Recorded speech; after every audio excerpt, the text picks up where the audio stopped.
বিসমিল্লাহির রহমানির রাহিম। আসসালামু আলাইকুম ওরহমতুল্লাহি ওয়াবারাকাতুহ। সম্মানিত দর্শক, একটা দীর্ঘ প্রতীক্ষার গল্প দিয়েই আজকের প্রতিবেদন শুরু করছি। ১১ বছর। হ্যাঁ, প্রায় ১১ বছর ধরে দেশের ১৫ লক্ষ সরকারি কর্মকর্তা কর্মচারী একটা স্বপ্নের দিকে তাকিয়ে আছেন। প্রতিটা মাসের শেষে বেতনের খামটা হাতে নিয়ে মনে মনে হিসাব করেছেন বাজারের চড়া দামের সাথে কতটা লড়াই করা যায়। প্রতিটা ঈদে সন্তানের নতুন জামার আবদার শুনে একটু থমকে গেছেন। আজ সেই দীর্ঘ অপেক্ষার প্রায় শেষ প্রান্তে এসে দাঁড়িয়েছে দেশ। নবম জাতীয় পে স্কেল, যা এখন শুধু এক সরকারি নথি নয়, বরং লক্ষ লক্ষ পরিবারের স্বপ্ন, সংগ্রাম আর প্রত্যাশার প্রতীক হয়ে দাঁড়িয়েছে। চলুন শুরু করা যাক আজকের এই বিশেষ প্রতিবেদনের মূল শিরোনামগুলো দিয়ে। শিরোনাম ১। নবম জাতীয় পে স্কেলের চূড়ান্ত প্রস্তুতি প্রায় শেষ, অপেক্ষা এখন শুধু মন্ত্রিসভার একটা সিদ্ধান্তের। শিরোনাম ২। আর্থিক সুবিধা কার্যকর ধরা হচ্ছে চলতি বছরের ১ জুলাই থেকেই, গেজেট প্রকাশ হতে পারে অক্টোবরের আগেই। শিরোনাম ৩। সর্বনিম্ন বেতন হতে যাচ্ছে ২০,০০০ টাকা, সর্বোচ্চ বেতন ১,৬০,০০০ টাকা। প্রায় শতভাগ বৃদ্ধির স্বপ্ন এখন হাতের নাগালে। শিরোনাম ৪। আন্তর্জাতিক মুদ্রা তহবিলের ২ বছর বিলম্বের পরামর্শ প্রত্যাখ্যান করে দৃঢ় অবস্থানে সরকার।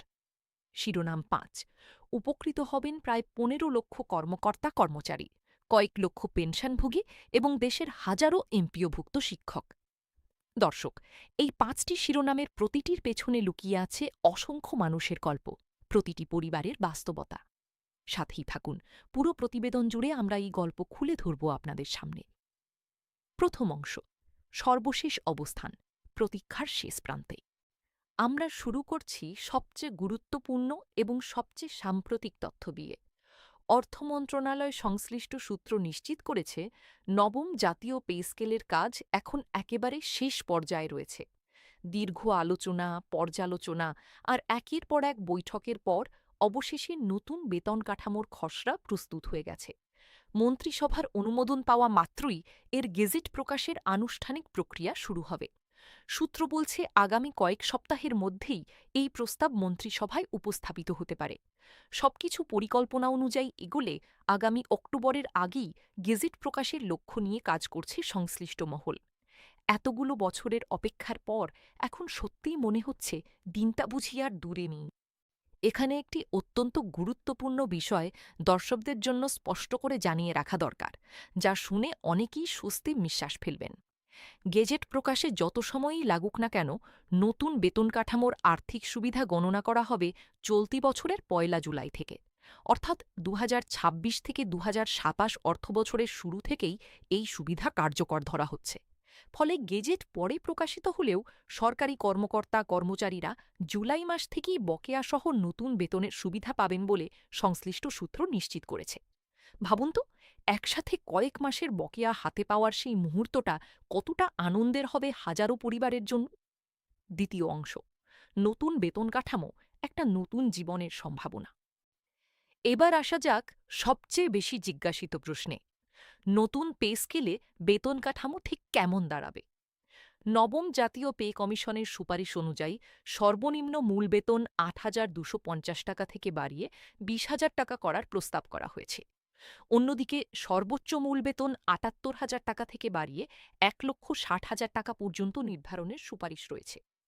হিসাব করলে দেখা যায় সর্বনিম্ন স্তরে বেতন বৃদ্ধির হার প্রায় ১০০% কাছাকাছি, যা এতদিনকার সবচেয়ে বড় এবং সবচেয়ে সাহসী একক বৃদ্ধি হতে যাচ্ছে। এই প্রস্তাব নিয়ে সরকার একটি পৃথক পর্যালোচনা কমিটি গঠন করেছিল, যারা এখন চূড়ান্ত প্রতিবেদন প্রস্তুত করছে। একটু সহজভাবে অনুভব করার চেষ্টা করি বিষয়টি। ধরুন, সবচেয়ে নিচের গ্রেডে থাকা একজন কর্মচারী, যিনি প্রতিদিন সকালে অফিসে যান, সারাদিন পরিশ্রম করেন, অথচ মাস শেষে হাতে পান খুবই সীমিত অঙ্কের বেতন।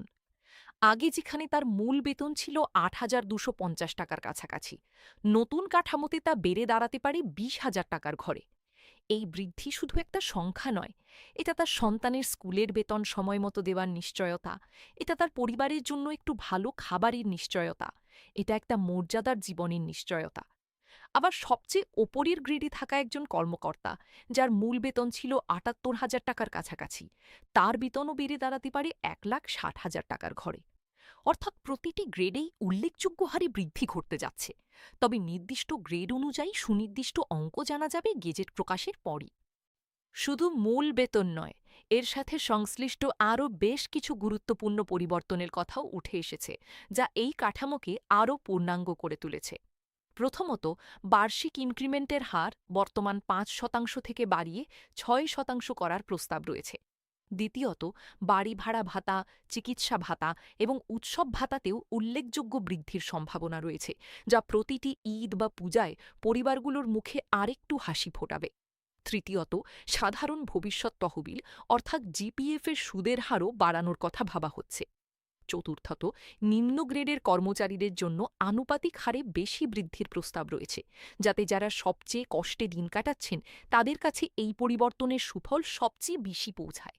এবং পঞ্চমত, টানা ১৫ বছর চাকরি করার পর একজন কর্মচারী চাইলে পেনশন সহ স্বেচ্ছায় অবসরে যাওয়ার সুযোগও রাখা হচ্ছে নতুন কাঠামোতে, যা অনেকের জন্য একটা মানবিক এবং প্রয়োজনীয় স্বাধীনতা এনে দেবে। তৃতীয় অংশ, আর্থিক হিসাব এবং একটা কঠিন লড়াই। দর্শক, এবার আসা যাক আর্থিক হিসাবের দিকে, যা এই পুরো আলোচনার সবচেয়ে স্পর্শকাতর এবং সবচেয়ে জটিল অংশ। অর্থনীতিবিদদের ধারণা অনুযায়ী নতুন পে স্কেল পুরোপুরি বাস্তবায়িত হলে সরকারের বার্ষিক ব্যয় প্রায় ৮২,০০০ কোটি টাকা পর্যন্ত বাড়তে পারে। এটা কোনো ছোট অঙ্ক নয়। শুধু মূল বেতন নয়, এর সাথে বাড়ি ভাড়া, চিকিৎসা ভাতা, উৎসব ভাতা এবং পেনশন খাতেও ব্যয় বাড়বে সমান তালে। চলতি বাজেটেই এই অতিরিক্ত ব্যয় মেটাতে বাড়তি বরাদ্দের প্রয়োজন হবে, যার পরিমাণ কোনো কোনো হিসাবে ২২ থেকে ২৫,০০০ কোটি টাকা বা তারও বেশি বলে উল্লেখ করা হয়েছে। এই বিশাল অঙ্কের ব্যয় বৃদ্ধির কারণেই আন্তর্জাতিক মুদ্রা তহবিল অর্থাৎ আইএমএফ এই বিষয়ে একটি সতর্ক অবস্থান নিয়েছে। অর্থ বিভাগ সংশ্লিষ্ট সূত্র জানিয়েছে, আইএমএফ নতুন পে স্কেল বাস্তবায়ন অন্তত ২ বছর পিছিয়ে দেওয়ার পরামর্শ দিয়েছে। সংস্থাটির যুক্তি হল, নতুন বেতন কাঠামো এখনই বাস্তবায়ন করা হলে সরকারের ব্যয় উল্লেখযোগ্যভাবে বেড়ে যাবে, যা বাজেট ঘাটতি এবং মূল্যস্ফীতির ওপর অতিরিক্ত চাপ সৃষ্টি করতে পারে। বিশেষ করে চলমান অর্থনৈতিক সংস্কার কর্মসূচির মধ্যে এই বাড়তি ব্যয় সামষ্টিক অর্থনীতির স্থিতিশীলতার জন্য ঝুঁকিপূর্ণ হতে পারে বলে সংস্থাটি মনে করছে। এখানেই তৈরি হয় একটা বাস্তব এবং কঠিন সমীকরণ। একদিকে লক্ষ লক্ষ মানুষের প্রাপ্য অধিকার, অন্যদিকে দেশের সামষ্টিক অর্থনীতির ভারসাম্য রক্ষার দায়। তবে দর্শক, এখানেই আজকের সবচেয়ে গুরুত্বপূর্ণ এবং সবচেয়ে আশাব্যঞ্জক খবরটি। সরকার আইএমএফের এই সুপারিশ গ্রহণের পক্ষে নয়। সংশ্লিষ্ট কর্মকর্তারা স্পষ্ট এবং দৃঢ় ভাষায় জানিয়েছেন, নির্ধারিত সময়সূচি অনুযায়ী নতুন পে স্কেল বাস্তবায়নের প্রস্তুতি চলছে এবং আগামী অক্টোবরের আগেই গেজেট প্রকাশের লক্ষ্যে কাজ এগিয়ে নেওয়া হচ্ছে। অর্থাৎ আন্তর্জাতিক পরামর্শ থাকলেও সরকারি চাকরিজীবীদের দীর্ঘদিনের এই দাবি বাস্তবায়নের অবস্থানেই অবিচল রয়েছে সরকার। এই সিদ্ধান্তকে অনেকেই সরকারের একটি সাহসী, স্পষ্ট এবং দায়িত্বশীল রাজনৈতিক অঙ্গীকার হিসেবে দেখছেন। চতুর্থ অংশ, কেন এই বেতন কাঠামোর প্রয়োজন এতটা জরুরি হয়ে উঠল? এখন প্রশ্ন হল, কেন এই বেতন কাঠামোর প্রয়োজন এতটা জরুরি হয়ে পড়েছে? বাংলাদেশের সর্বশেষ অষ্টম জাতীয় পে স্কেল কার্যকর হয়েছিল ২০১৫ সালে। এরপর থেকে প্রতিবছর ৫% হারে বার্ষিক ইনক্রিমেন্ট দেওয়া হলেও নতুন কোনো পূর্ণাঙ্গ বেতন কাঠামো ঘোষণা করা হয়নি। এই দীর্ঘ সময়ে বাজারে জিনিসপত্রের দাম বহু গুণ বেড়েছে। জীবনযাত্রার ব্যয় ক্রমাগত ঊর্ধ্বমুখী হয়েছে। প্রতিটা বাজার করতে যাওয়া মানেই যেন হিসাবের খাতা খুলে বসা। প্রতিটা মাসের শুরুতেই যেন একটা নতুন চ্যালেঞ্জ। বার্ষিক ৫% ইনক্রিমেন্ট বাস্তব মূল্যস্ফীতির সাথে কোনোভাবেই তাল মিলিয়ে চলতে পারেনি। এই বাস্তবতায় সরকারি কর্মকর্তা কর্মচারীদের মধ্যে নতুন এবং সময়োপযোগী বেতন কাঠামোর দাবি ক্রমশ জোরালো হয়ে ওঠে এবং সেই দাবির প্রেক্ষিতেই গঠিত হয় জাতীয় বেতন কমিশন। কমিশন দীর্ঘ পর্যালোচনা শেষে তাদের সুপারিশ জমা দেয়, যেখানে বেতন কাঠামোর পাশাপাশি বিভিন্ন ভাতা, পেনশন সুবিধা এবং কর্মপরিবেশ সংক্রান্ত একাধিক প্রস্তাবও অন্তর্ভুক্ত করা হয়। এরপর ক্যাবিনেট সচিবের নেতৃত্বে গঠিত একটি বিশেষজ্ঞ কমিটি এই সুপারিশগুলো আরও বিস্তারিতভাবে পর্যালোচনা করে। সেই পর্যালোচনার কাজ এখন প্রায় শেষের পথে এবং এখান থেকেই মন্ত্রিসভার টেবিলে যাবে চূড়ান্ত প্রস্তাব, যা লক্ষ লক্ষ মানুষের ভাগ্য বদলে দিতে পারে। পঞ্চম অংশ, বেতনের সাথে দায়িত্বও বাড়ছে। দর্শক, নতুন পে স্কেলে শুধু বেতন বৃদ্ধি নয়, সরকারি কর্মচারীদের কর্মদক্ষতা এবং জবাবদিহিতা নিশ্চিত করতেও বেশ কিছু নির্দেশনা যুক্ত করার প্রস্তাব রয়েছে। কর্মস্থলে নিয়মিত উপস্থিতি নিশ্চিত করা, নাগরিক সেবার মান বাড়ানো এবং প্রশাসনিক জবাবদিহিতা নিশ্চিত করার লক্ষ্যে সরকারের পক্ষ থেকে কঠোর নির্দেশিকা জারির পরিকল্পনাও রয়েছে। অর্থাৎ এটা কোনো একতরফা উপহার নয়, বরং একটা পারস্পরিক অঙ্গীকার, যেখানে বেতন বৃদ্ধির বিনিময়ে দেশের সাধারণ মানুষ আরও ভালো সেবা পাওয়ার অধিকার রাখেন। প্রশাসনিক বিশ্লেষকদের মতে এই ধরনের শর্তযুক্ত সংস্কার ভবিষ্যতে সরকারি সেবার মান বাড়াতে গুরুত্বপূর্ণ ভূমিকা রাখতে পারে এবং জনগণ ও প্রশাসনের মধ্যে আস্থার একটা নতুন সেতুবন্ধন তৈরি করতে পারে। ষষ্ঠ অংশ, কাবির মুখে হাসি ফোটাবে এই পরিবর্তন। এবার আসা যাক, এই নতুন পে স্কেল বাস্তবায়িত হলে ঠিক কারা কারা উপকৃত হবেন। অর্থ মন্ত্রণালয়ের তথ্য অনুযায়ী নতুন পে স্কেলের আওতায় দেশের প্রায় ১৫ লক্ষ সরকারি কর্মকর্তা কর্মচারী উপকৃত হবেন। এর পাশাপাশি কয়েক লক্ষ অবসরপ্রাপ্ত পেনশনভোগীও এই কাঠামোর সুবিধার আওতায় আসবেন, কারণ পেনশনের হিসাবও নতুন বেতন কাঠামোর ভিত্তিতেই নির্ধারিত হবে। ভাবুন তো, যারা সারাটা জীবন দেশের সেবায় ব্যয় করেছেন, বার্ধক্যে এসে তাদের হাতেও একটু বেশি সম্মানের পেনশন পৌঁছাবে। এর চেয়ে স্বস্তির খবর আর কি হতে পারে। এর পাশাপাশি শিক্ষা প্রতিষ্ঠানের সাথে যুক্ত এমপিওভুক্ত শিক্ষকরাও এই বেতন কাঠামো পরিবর্তনের দিকে গভীর মনোযোগ দিয়ে তাকিয়ে আছেন। যারা প্রতিদিন দেশের ভবিষ্যৎ প্রজন্ম গড়ার কাজে নিয়োজিত, অথচ দীর্ঘদিন ধরে যথাযথ স্বীকৃতি পাননি, তাদের জন্য এই পরিবর্তন একটা বড় স্বস্তির বার্তা বয়ে আনতে পারে। শিক্ষা মন্ত্রণালয় এবং অর্থ মন্ত্রণালয়ের মধ্যে যৌথ পর্যালোচনার মাধ্যমে এনপিওভুক্ত শিক্ষকদের বেতন কাঠামো নতুন পে স্কেলের সাথে সামঞ্জস্যপূর্ণ করার প্রক্রিয়া চলছে বলে জানা গেছে। স্বাস্থ্য, শিক্ষা, প্রশাসন, পুলিশ এবং স্থানীয় সরকার সহ প্রতিটি সরকারি খাতের কর্মীরাই এই কাঠামোর আওতায় আসবেন বলে জানা গেছে। অর্থাৎ এই পরিবর্তনের ঢেউ ছুঁয়ে যাবে দেশের প্রতিটি কোণে। সপ্তম অংশ, সংক্ষিপ্ত পুনরালোচনা। দর্শক, একটু থামি এখানে এবং সংক্ষেপে পুরো বিষয়টি আরেকবার গুছিয়ে নিই, যাতে কোনো তথ্য বাদ না পড়ে। ১. নবম পে স্কেলের চূড়ান্ত প্রস্তুতি এখন প্রায় শেষ পর্যায়ে। ২. মন্ত্রিসভার অনুমোদন পেলেই গেজেট প্রকাশের প্রক্রিয়া শুরু হবে। ৩. লক্ষ্য রাখা হচ্ছে আগামী অক্টোবরের আগেই গেজেট প্রকাশের। ৪. আর্থিক সুবিধা কার্যকর ধরা হবে চলতি বছরের ১ জুলাই থেকেই। ৫. সর্বনিম্ন বেতন হতে পারে ২০,০০০ টাকা এবং সর্বোচ্চ বেতন হতে পারে ১,৬০,০০০ টাকা। ৬. বার্ষিক ইনক্রিমেন্ট ৫% থেকে বেড়ে ৬% হতে পারে। ৭. আইএমএফ বাস্তবায়ন ২ বছর পেছানোর পরামর্শ দিলেও সরকার তা মানতে রাজি নয়। এবং ৮. এই কাঠামোর সুফল পাবেন প্রায় ১৫ লক্ষ কর্মকর্তা কর্মচারী, কয়েক লক্ষ পেনশনভোগী এবং দেশের এনপিওভুক্ত শিক্ষকরা। প্রতিটা পয়েন্টের পেছনেই লুকিয়ে আছে এক একটা পরিবারের গল্প। অষ্টম অংশ, একটা দেশের অর্থনীতির টানাপোড়েন। এখন আসা যাক অর্থনৈতিক দিক থেকে এই সিদ্ধান্তের বৃহত্তর প্রভাব নিয়ে। অর্থনীতিবিদরা বলছেন, একদিকে যেমন সরকারি কর্মচারীদের প্রকৃত আয় বৃদ্ধি জরুরি হয়ে পড়েছে, অন্যদিকে সরকারের সামগ্রিক ব্যয় বৃদ্ধি, রাজস্ব ঘাটতি এবং মূল্যস্ফীতির ওপর কী প্রভাব ফেলবে সেই বিষয়টিও গুরুত্বের সাথে বিবেচনা করতে হচ্ছে। বাজেটে বরাদ্দ বাড়ানোর পাশাপাশি রাজস্ব আদায় বৃদ্ধি এবং ব্যয় ব্যবস্থাপনায় দক্ষতা আনার উপরও জোর দিতে হবে বলে বিশেষজ্ঞরা মনে করছেন। এটা যেন একটা দড়ির ওপর হাঁটার মতো ভারসাম্য, একদিকে মানুষের ন্যায্য অধিকার, অন্যদিকে দেশের অর্থনৈতিক স্থিতিশীলতা রক্ষার দায়িত্ব। তবে এটাও ঠিক যে দীর্ঘদিন ধরে স্থবির থাকা একটি বেতন কাঠামোর সংস্কার না হলে সরকারি প্রশাসনে দক্ষ জনবল ধরে রাখা এবং নতুন মেধা আকৃষ্ট করা কঠিন হয়ে পড়ে। ব্যাংকিং খাত এবং বিভিন্ন কর্পোরেট প্রতিষ্ঠানের বেতন কাঠামোর সাথে তুলনা করলে দেখা যায় সরকারি খাতের বেতন কাঠামো দীর্ঘদিন ধরে পিছিয়ে ছিল। এই বাস্তবতায় নতুন পে স্কেল কার্যকর হলে সরকারি চাকরির প্রতি আকর্ষণ আরও বাড়বে বলে মনে করছেন সংশ্লিষ্টরা। বিশেষ করে তরুণ মেধাবীদের মধ্যে সরকারি চাকরির প্রতি আগ্রহ বৃদ্ধি পাবে, যা দীর্ঘমেয়াদে প্রশাসনিক দক্ষতা বৃদ্ধিতেও সহায়ক হবে। এবার প্রশ্ন হল, সাধারণ মানুষ বা করদাতাদের ওপর এর প্রভাব কী হবে। যেহেতু সরকারের ব্যয় উল্লেখযোগ্যভাবে বাড়বে, তাই এই বাড়তি ব্যয় মেটাতেই রাজস্ব আদায় বাড়ানোর প্রয়োজন হবে। এক্ষেত্রে ভবিষ্যতে কর ব্যবস্থায় কিছু সমন্বয় আসতে পারে বলেই অর্থনৈতিক বিশ্লেষকরা মনে করছেন।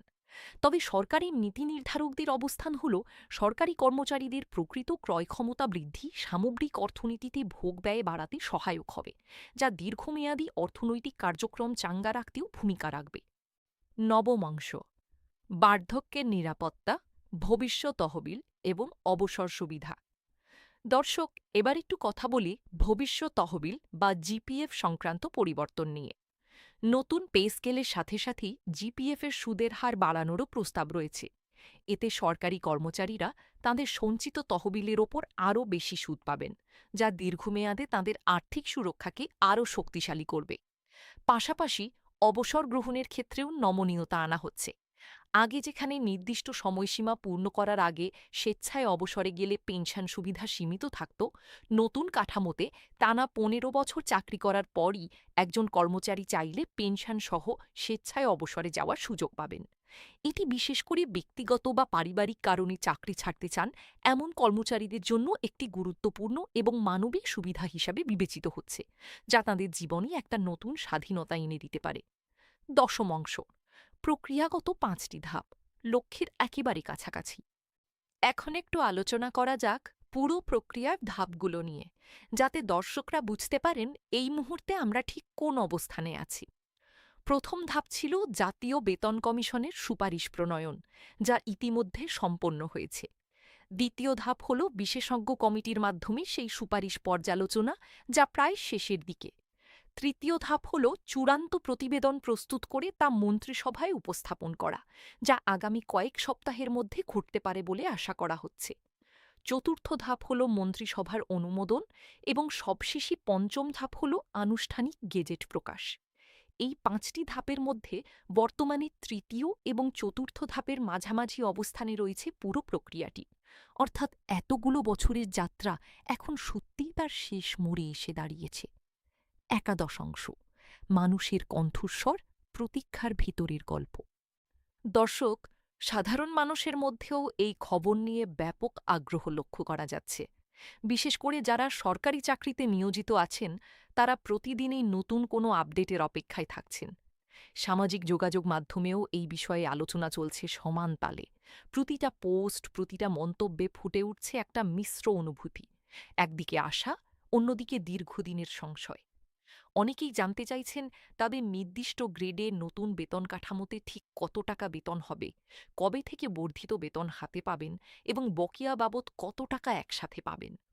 কর্মচারী সংগঠনগুলোও দীর্ঘদিন ধরে এই বেতন কাঠামো দ্রুত বাস্তবায়নের দাবি জানিয়ে আসছে এবং সাম্প্রতিক অগ্রগতিতে তারা সন্তোষ প্রকাশ করলেও চূড়ান্ত গেজেট প্রকাশ না হওয়া পর্যন্ত পুরোপুরি স্বস্তি বোধ করছেন না বলেই মনে হচ্ছে। এই প্রশ্নগুলোর সুনির্দিষ্ট উত্তর পাওয়া যাবে গেজেট আনুষ্ঠানিকভাবে প্রকাশিত হওয়ার পরই, কারণ চূড়ান্ত গেজেটেই প্রতিটি গ্রেডের সুনির্দিষ্ট বেতন কাঠামো উল্লেখ থাকবে। দ্বাদশ অংশ, প্রায়ই জিজ্ঞাসিত কয়েকটি প্রশ্নের উত্তর। দর্শক, আমরা এখন কয়েকটি সাধারণ প্রশ্নের উত্তর সংক্ষেপে তুলে ধরছি, যা নিয়ে দর্শকদের মধ্যে সবচেয়ে বেশি কৌতূহল এবং উদ্বেগ রয়েছে। প্রশ্ন: নতুন পে স্কেল কবে থেকে হাতে পাওয়া যাবে? উত্তর: গেজেট প্রকাশের পর প্রশাসনিক প্রক্রিয়া শেষে বাস্তবায়ন শুরু হবে, তবে আর্থিক সুবিধা ১ জুলাই থেকেই কার্যকর ধরা হবে, অর্থাৎ বকেয়া সহ পাওয়া যাবে।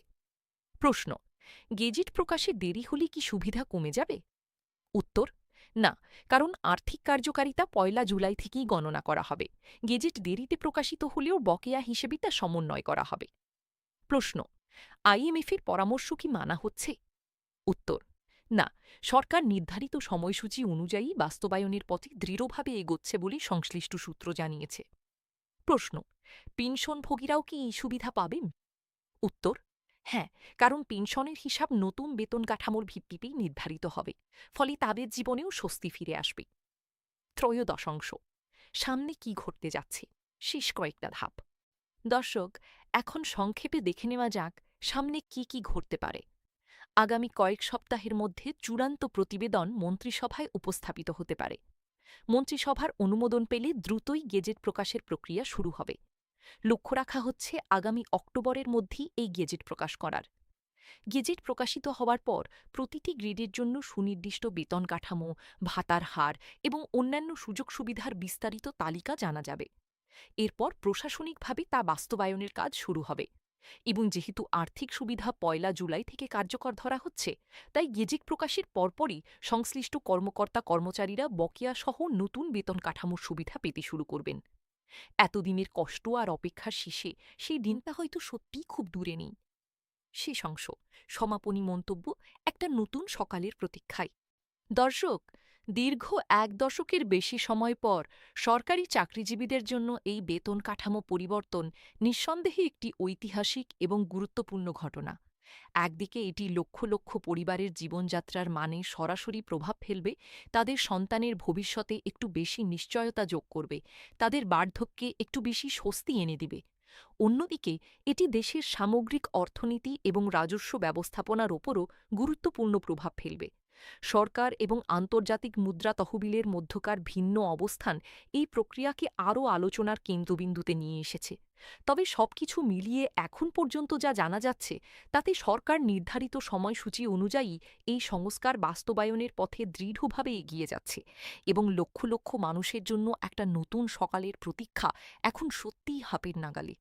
আমরা আমাদের এই প্রতিবেদনে চেষ্টা করেছি নতুন পে স্কেলের প্রতিটি গুরুত্বপূর্ণ দিক আপনাদের সামনে তুলে ধরতে।